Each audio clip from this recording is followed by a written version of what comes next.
गुरुर्ब्रह्मा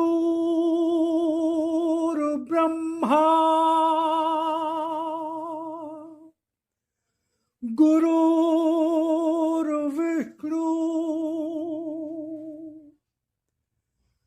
गुरुर्देवो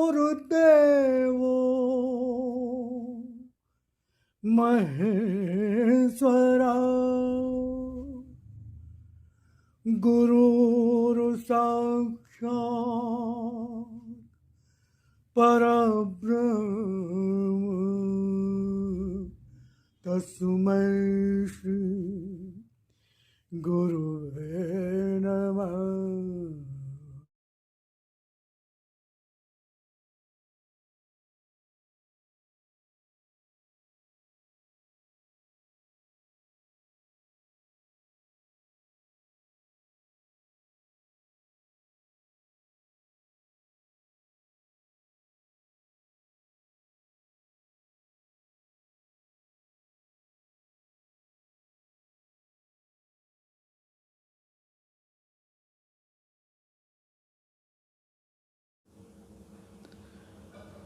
ॐ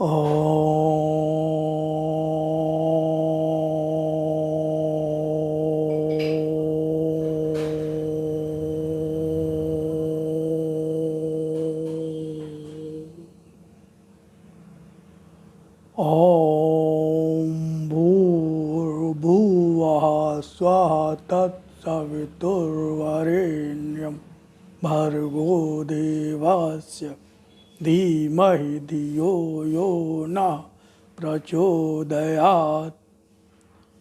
हे प्राण स्वरूप, दुख नाशक, सुख स्वरूप परमात्मा, मैं तेरे उस अनिर्वचनीय तेज का ध्यान करता हूँ जो आनंद देने वाला है। हे प्रभु, मेरी बुद्धि को, मेरे कर्मों को अपनी ओर ले चल। ओम ओम ओम।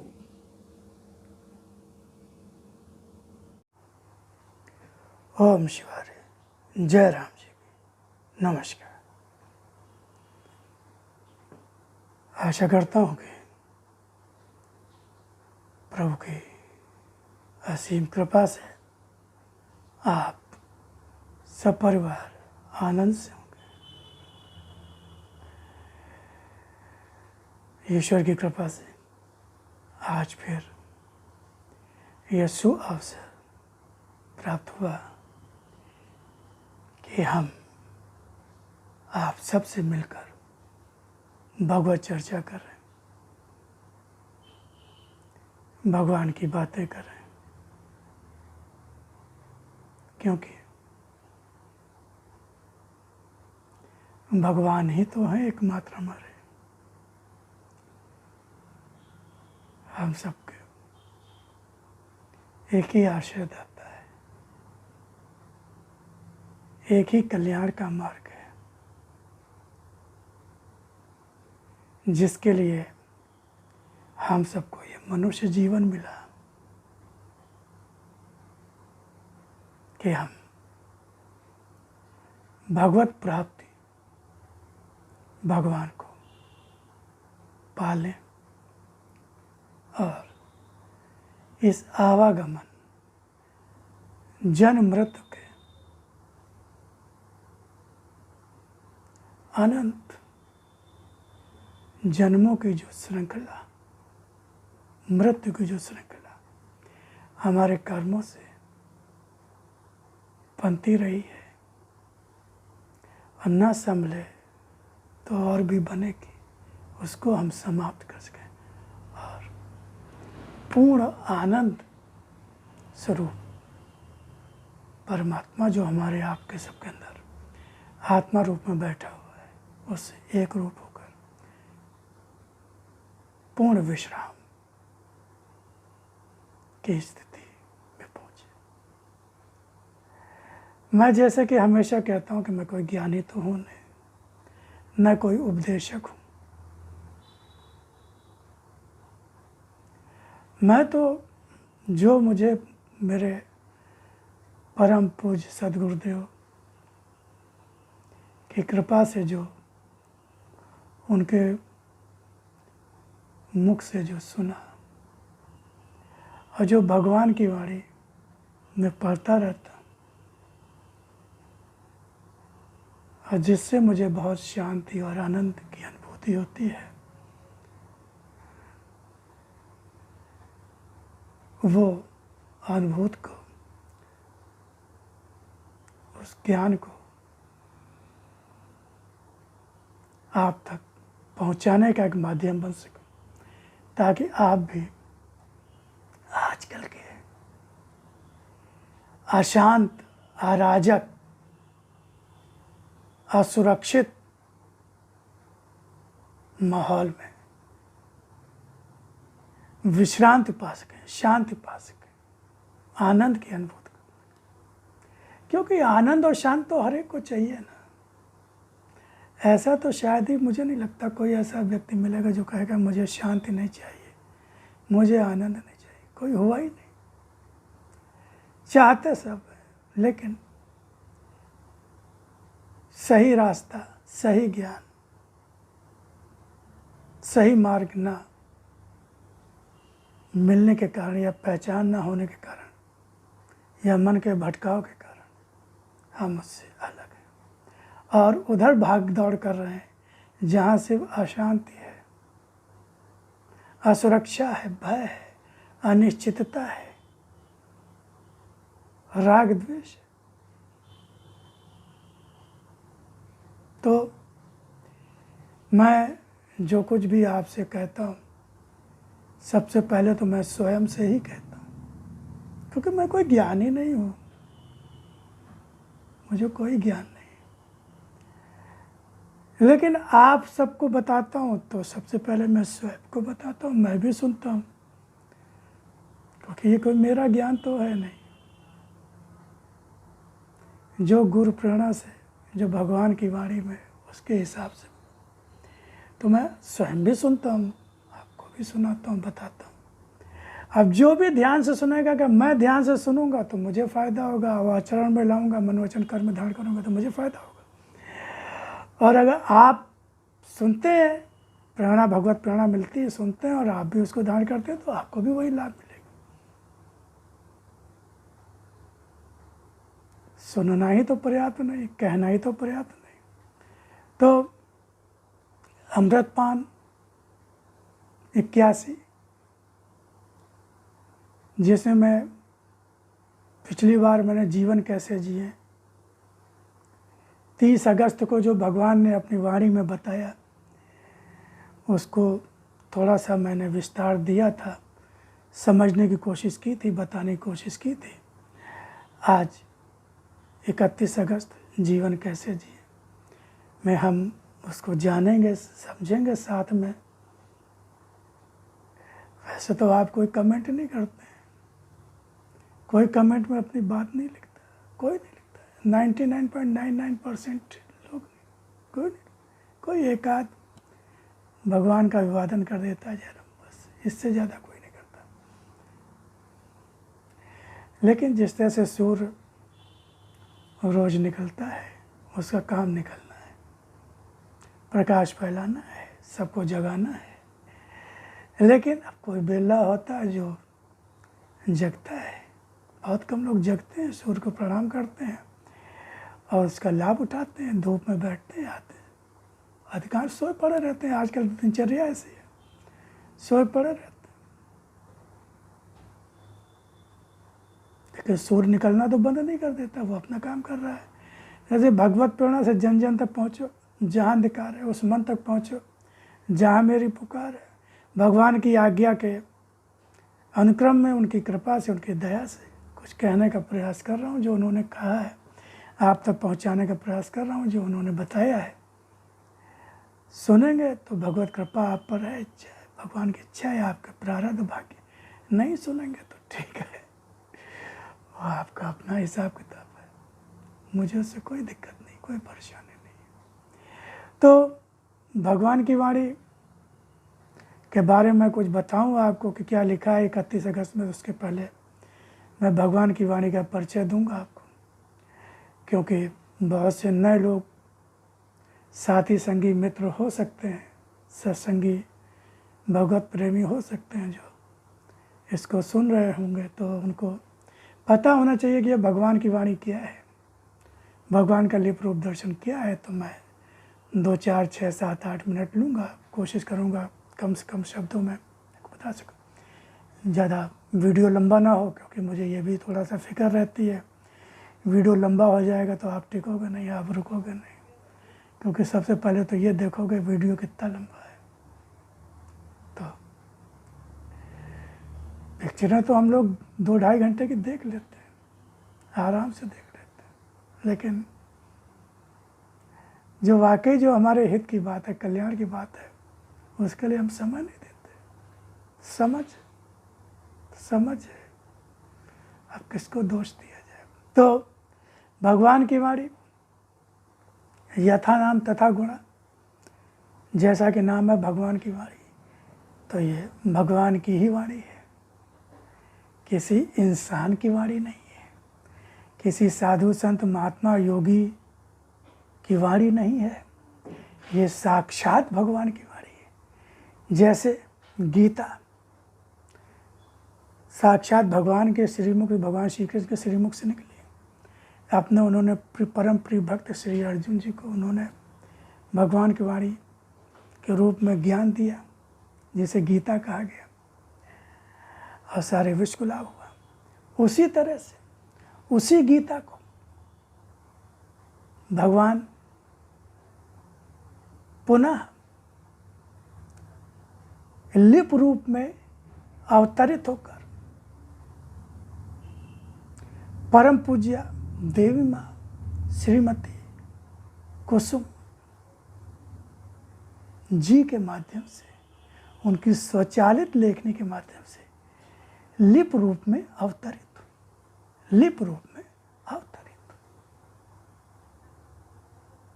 31 मार्च 1972, 31 मार्च 1972 से 3 जनवरी 2003 तक, 3 जनवरी 2003 तक अवतरित हुई। 400 से ज़्यादा वाणी खंडों में ये वाणी प्रकाशित हुई। सत्य मंदिर, इंदिरा नगर, लखनऊ। तो परम पूज्य देवी माँ जब भी भगवान की प्रार्थना करके, उनका ध्यान करके बैठती थी, आवाहन करती थी, तो उनकी स्वचालित लेखनी भगवत प्रेरणा से स्वतः जो भी डायरी या उस पर चलने लगती थी और लिप रूप का अवतरण शुरू हो जाता था। और एक खास बात कि पृष्ठ के बाईं ओर से लिखती लिखती दाहिनी ओर कहीं भी कलम रुकती नहीं थी, ना उठती नहीं थी। No overwriting, no cutting. जहाँ पन्ना समाप्त होता था वहीं कलम रुकती थी और फिर बाएं से कोई ओवर राइटिंग कटिंग। और जाने कितने पृष्ठ के पृष्ठ, अनेकों पृष्ठ भरते चले जाते थे। घंटा, आधा घंटा, 1.5 घंटा, 2 घंटा, 3 घंटा, जो। और डेली मैंने जो बताया ना आपको कि जब से आना 31 मार्च 1972 से और 3 जनवरी 2003 तक अनवरत, मेरी जानकारी में नहीं है कि शायद कोई दिन उनसे छूटा हो माँ से। शायद कभी बीमार काफ़ी रही हो या कभी शरीर बिल्कुल अशक्त हो, तो एक अलग बात है, मेरी जानकारी में नहीं है। लेकिन मैंने जितना पढ़ा है, मैं तो पढ़ता रहता हूँ, तो उसमें डेट, कंटिन्यूस डेट पे आती रहती है। आदेश है ईश्वर का, मैं उसमें डेट सही देते हैं। तो जो भी उनके 50-51 जो आदेश सेकंड है, तो उनमें वाणी आई है, तो उसमें जिस डेट से शुरू हुई है तो वो फिर लगातार कोई गैपिंग नहीं मिलती। ये कोई साधारण काम नहीं है, कोई साधारण काम नहीं है कि आप 4 साल, 6 साल, 8 साल, 10 साल, 15 साल, 20 साल और लगातार लिखते रहे एक दिन कंटिन्यूअस, लगातार। तो जिस रूप में भगवान की वाणी आई, लिप रूप में भगवान की वाणी आई, जिसे देवनागरी लिपि कहते हैं शायद, या जो पढ़ने में कहीं कहीं अगर आप उसको पढ़ने की कोशिश करेंगे, मैं डाल देता हूँ भगवान की वाणी का थोड़ा सा अभी उसमें डालता हूँ कैसे लिखने पर कैसे, तो अगर उसको ध्यान से देखने की कोशिश करेंगे थोड़ा सा रोक कर, तो आप कहीं कहीं समझ में आता है कुछ। फिर उसको भगवान ने अपना लिप रूप अवतरण कहा और उसको अपना साकार रूप दर्शन कहा, और भगवान ने कहा आज मुझे इसी रूप में जानोगे पहचानोगे। और जब उसका हिंदी अनुवाद हुआ तो उसको भगवान ने अपना भगवान की वाणी कहा, उसको शक्ति रूप दर्शन कहा, जिसको मैं अभी पढ़ूंगा, फिर उसका मैं व्याख्या थोड़ी सी करने की कोशिश करूंगा, जैसे भगवत प्रेरणा होगी, जितना ज्ञान भगवान देंगे उसके अनुसार। तो उसको भगवान की वाणी कहा गया, उसको भगवान ने अपना शक्ति रूप दर्शन कहा। अब क्यों आई भगवान की वाणी, क्या जरूरत थी? आप कह सकते हैं कि गीता है, वेद है, उपनिषद है, ये सारी चीज़ें, तो क्या जरूरत है? इसलिए जरूरत है क्योंकि आदमी भटक रहा है, अशांत है, जिसको भगवान ने कहा जिसको मेरी चाह है, जो मुझे पाना चाह रहा है, जो इस अशांत और अराजक और असुरक्षित माहौल से दूर हटना चाह रहा है, जो जीवन को सफल सार्थक करना चाहे, जो सच्चा ज्ञान पाना चाह रहा है, उसको मिल नहीं पा रहा है। लोगों ने दुकानें सजा के रखी हुई हैं, धंधा बना दिया, बिजनेस बना दिया, व्यापार बना दिया है, बड़े बड़े, नाम लेना ठीक नहीं, नाम क्यों लूँ मैं, सब जानते हैं, बड़े बड़े पता नहीं क्या क्या है, ये धीश्वर और जगदीश्वर और जगत गुरु और ये वो सब हैं, सही भी हैं गलत भी हैं, सब कुछ है, लेकिन वहाँ तक अगर सही है तो वहाँ तक आदमी की पहुँच नहीं हो पाती है, एक आम आदमी, साधारण आदमी वहाँ तक पहुँच नहीं पाता अगर वो सही है तो। और जहाँ तक बहुत आसानी से सरल पहुँच होती है वो आप सब देख ही रहे हैं।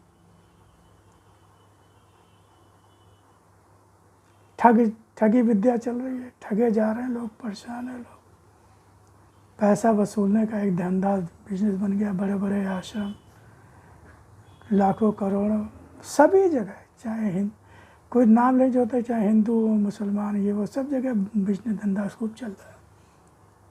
आम आदमी परेशान होकर फंस जाता है और ठगा जाता है, उसका विश्वास उठ जाता है भगवान पे। भगवान के वेद उपनिषद इतने गूढ़ हैं जिनको पढ़कर आप, जो व्याकरण का ज्ञाता है, जो जानकार है, वो समझ पाएगा, या जो सच्चे गुरु के शरण में चला गया उनके माध्यम से अगर जाने सकते। वरना लोग मनमानी व्याख्या कर रहे हैं, शराब पी रहे हैं, मुर्गा भैंसा बकरा खा रहे हैं, और वेद पढ़ रहे हैं, उपनिषद पढ़ रहे हैं, मनमानी व्याख्या कर रहे हैं, खुद तो भ्रष्ट ही हैं, खुद तो नराधम ही हैं, और जो उनके लाखों फॉलोअर्स होते हैं उनको भी भ्रष्ट करते, उनको भी बर्बाद करते। लोग भ्रांति होती है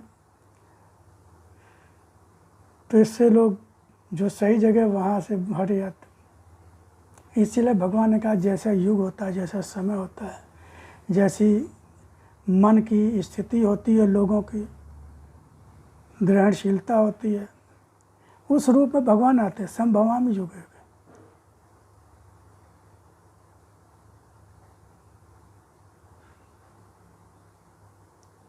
मैं अपना सृजन करता हूँ भक्तों की रक्षा के लिए, अधर्म का नाश करने के लिए, अधर्मियों का विनाश करने के लिए,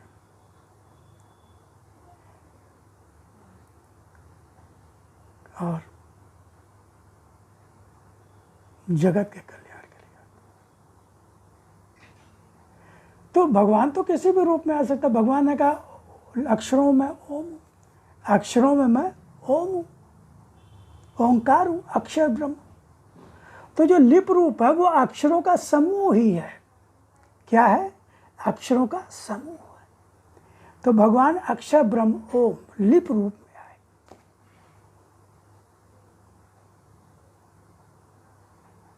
सत्य मंदिर जिसको भगवान ने अपना शरीर कहा, और विश्वात्मा मंदिर जिसको उन्होंने अपनी आत्मा कहा। तो वो वहाँ से वाणी का प्रकाशन होता है।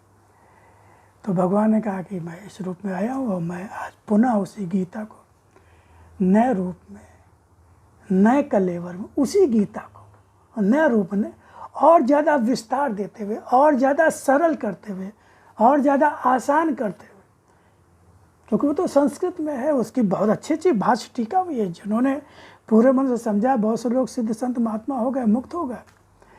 लेकिन आम आदमी जो है वो नहीं पकड़ पा रहा, या उसको रट लिया। लोग कहते हैं रामायण तो पूरी रटी हुई है, कहीं से पूछ लो, गीता पूरी। अरे भैया, रटी होने से क्या होता है? आपके आचरण में कितना आया, मन वचन कर्म में कितना समाया, आप कितना उसको समझ सकते। तो भगवान आज स्वयं, कहीं आने जाने की जरूरत नहीं है, किसी को सुनने की जरूरत नहीं, पूर्ण सत्य ज्ञान भगवान ने कहा है कि आज मैं पुनः अपनी पहचान भी दे रहा हूँ, और मैं क्या हूँ ये भी बता रहा हूँ, मैं कौन हूँ ये भी बता रहा हूँ, मुझे कैसे पा सकते हो ये भी बता रहा हूँ, और मैं ये भी बता रहा हूँ कि जीवन को कैसे जियो। जीवन तो मिल गया, दुर्लभ जीवन, मनुष्य जीवन मिल गया, जो देवताओं को भी दुर्लभ है, क्योंकि मनुष्य जीव शरीर के माध्यम से ही आप भगवान को पा सकते हैं। देवता भी भगवान को नहीं पा सकते, उन्हें भी भोग भोग के यही आना है।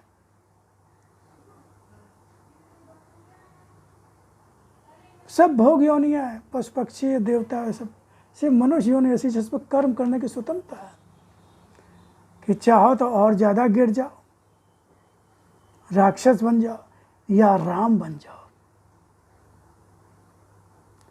भगवान ने कहा कि बनना है तो कृष्ण के अर्जुन बन जाओ या राम के हनुमान बन जाओ। तो इसको हम सुनेंगे, जानेंगे, बहुत ध्यान से सुनेंगे, एक एक शब्द पर ध्यान देंगे। मैं पहले एक अंश पढ़ूंगा और फिर उसका मैं डिटेल थोड़ा सा समझूंगा भी, आपको बताने की कोशिश करूंगा जो समझ में आएगा। तो हम शुरू करते हैं।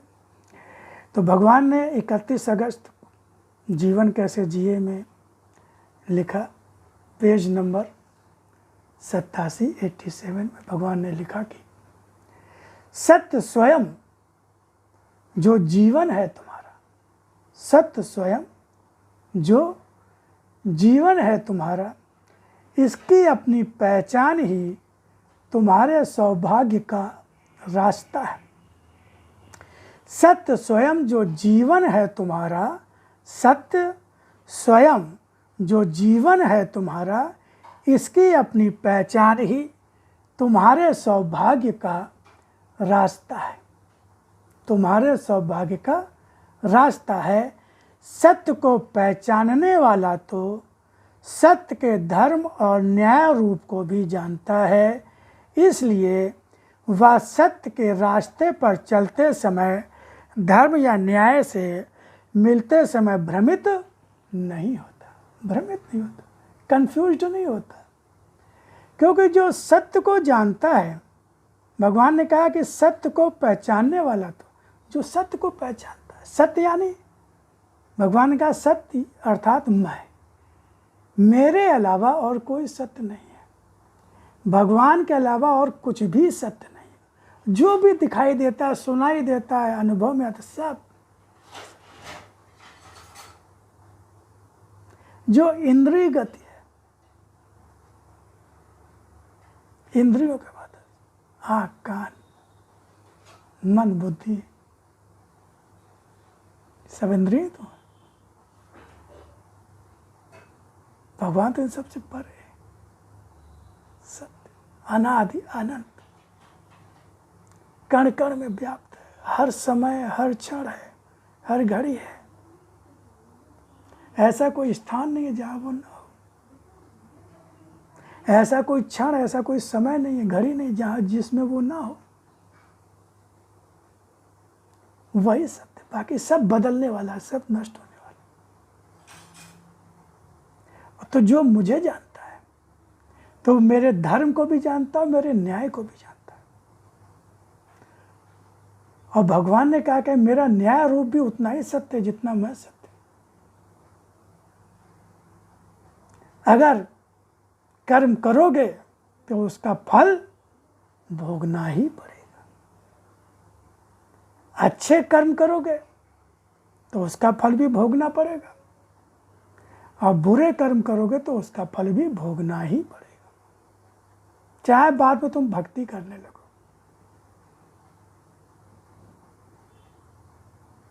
ऐसा नहीं कि पहले गलत कर्म करते रहे और आज हम भगवान की भक्ति करने में तो हमें उसका फल भोगना नहीं पड़ेगा।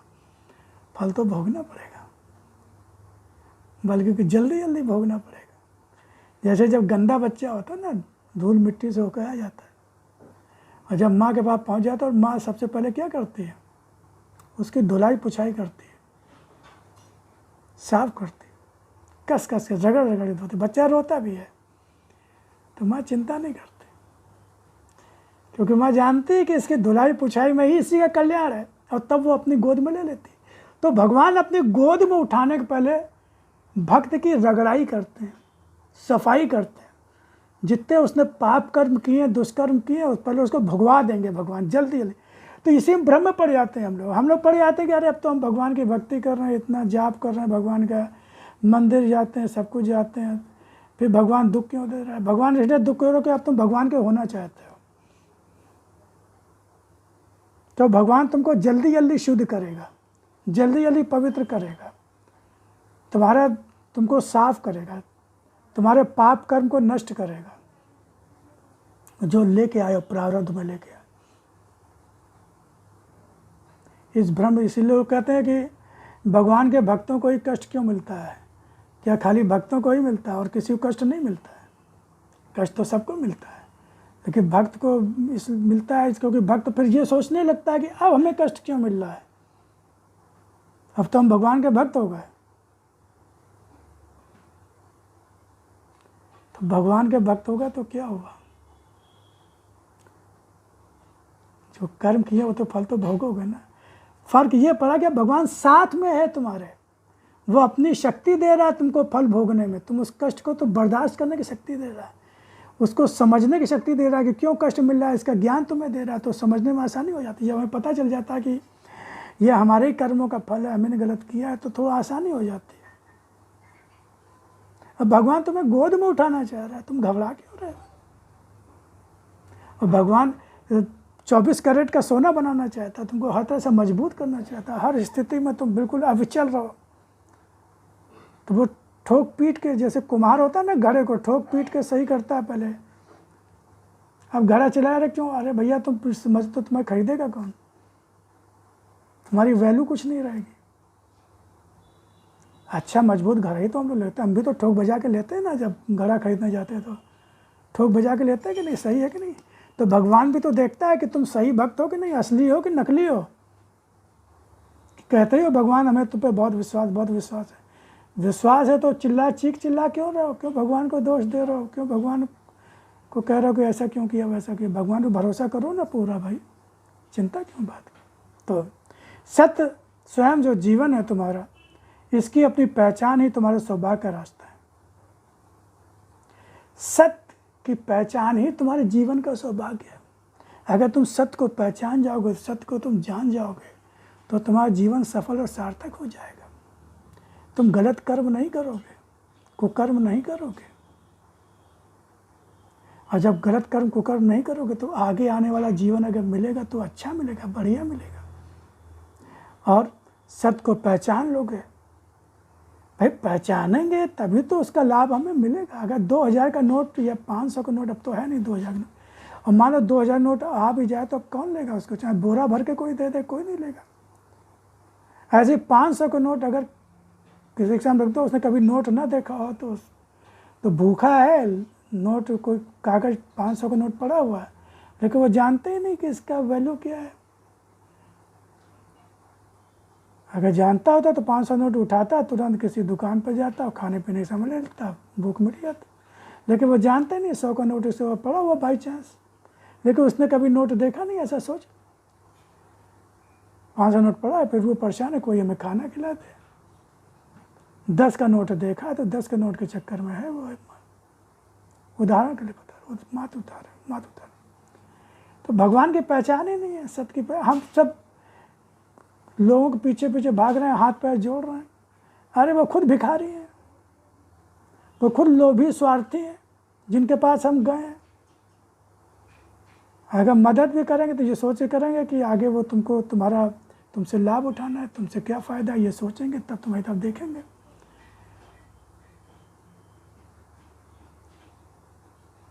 अब वो खुद आदमी का कोई भरोसा है, उसके मन का कोई भरोसा है क्या? आज कह दे कल पलट जाए, होता है, बहुत होता है। लेकिन भगवान तो हमेशा साथ में रहते हैं, सर्वशक्तिमान है, सर्वव्यापक है और सर्वज्ञाता है। उससे बड़ा कौन? उसको पहचाना, सत्य की पहचान। सत्य स्वयं, सत्य के कारण ही हमारा जीवन है। सत्य आत्मा रूप में, भगवान सत्य हमारे अंदर है आत्मा रूप में, तभी ये असत रूपी शरीर चल रहा है। जब ये सत रूपी आत्मा निकल जाती है तो ये शरीर असत रूपी जो खूब उछल कूद कर रहा था, खा पी रहा था, बड़ी बड़ी बातें कर रहा था, पड़ा रहता है। तो इस सत्य के कारण ये असत्य जो है चेतन दिखाई दे रहा है। तो उसकी पहचान, सत्य जो जीवन है तुम्हारा, इसकी अपनी पहचान ही तुम्हारे सौभाग्य का रास्ता है, सौभाग्य का रास्ता। जब सत्य को पहचान जाओगे तो तुम्हारा भाग्य खुल जाएगा। सत्य को पहचानने वाला तो सत्य के धर्म न्याय रूप को भी जानता है। सत्य के धर्म, सत्य का धर्म क्या, सत्य का न्याय क्या है? न्याय करना ही सत्य का धर्म है। हमने क्या, किसने क्या अच्छे कर्म किए, क्या बुरे कर्म किए, उस कर्म का फल देना ही सत्य का धर्म है, भगवान का धर्म है। उसी के आधार पर जीवन मिलता है, शरीर मिलता है, भाग्य मिलता है, रिश्ते नाते परिवार मिलता है, देश काल परिस्थिति मिलती है। को न काहु सुख दुख कर दाता, निज कृत कर्म भोग सब भ्राता। को न काहु सुख दुख कर दाता, निज कृत कर्म भोग सब भ्राता। ये सत्य है। इसको पहचान लोगे, जान लोगे तो कर्म बिगड़ेंगे नहीं, संभल जाएंगे, जीवन सार्थक हो जाएगा, सफल हो जाएगा। तो ये सौभाग्य नहीं होगा, भगवान का साथ मिलने लगे, भगवान का आशीर्वाद मिलने लगे, भगवान की कृपा मिलने लगे।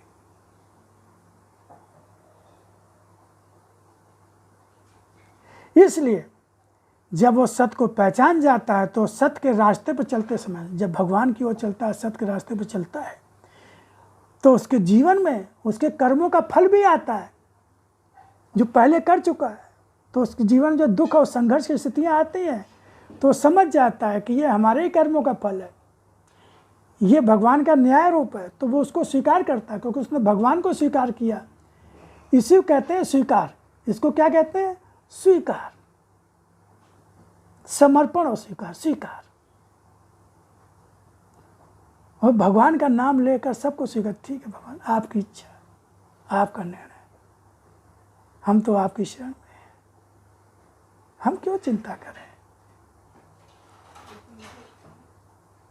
इन सब रूपों में आप ही तो। स्वीकार, भ्रमित नहीं होता, दुखी नहीं होता, परेशान नहीं होता, रोता चला, बल्कि और आनंदित रहता है कि आप आए तो अन्याय रूप ही सही, लेकिन आप ही तो हो। जो दुख आया है जीवन में, जो विपरीत परिस्थितियां आई हैं, वो आपका ही निर्णय तो है। और उस रूप जब सब कुछ आप ही हो तो स्थिति परिस्थिति रूप में भी तो आप ही हो। तो आप ही तो मेरे जीवन में आए हो, भले ही मन को वो प्रतिकूल परिस्थिति लग रही हो तो आप, अब मेरे आराध्य हो आप, मेरे इष्ट हो आप, तो आप मुझे स्वीकार। तो अब चूँकि वीडियो भी आधे घंटे की हो रही, मैं आधे घंटे से ज़्यादा चर्चा नहीं करना चाहता, तो इसको आप ध्यान से समझने की कोशिश करेंगे। फिर आगे हम अगले नेक्स्ट वीडियो में इसको लेंगे। तब तक के लिए हम आपसे जय राम जी, ओम शिव।